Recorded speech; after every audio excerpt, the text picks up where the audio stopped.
রাধা রাধা নাম জপ করলে কি সত্যিই পাপ নষ্ট হয়?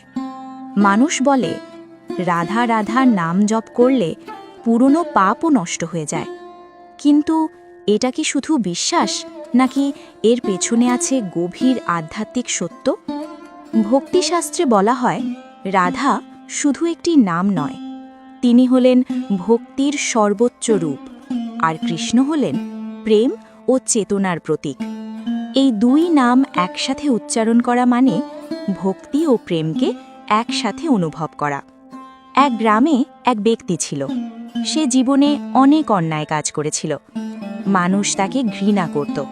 সে নিজেও নিজের জীবনে শান্তি পেত না। একদিন সে এক সাধুর কাছে গেল।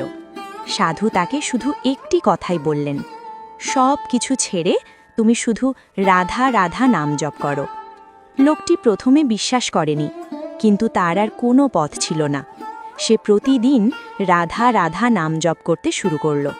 প্রথমে তার কিছুই অনুভূতি হয়নি, কিন্তু ধীরে ধীরে তার মন শান্ত হতে শুরু করল। সে বুঝতে পারল তার ভিতরের রাগ, লোভ, কষ্ট সব ধীরে ধীরে কমে যাচ্ছে। ভক্তি দর্শনে বলা হয় নামের মধ্যে থাকে শক্তি।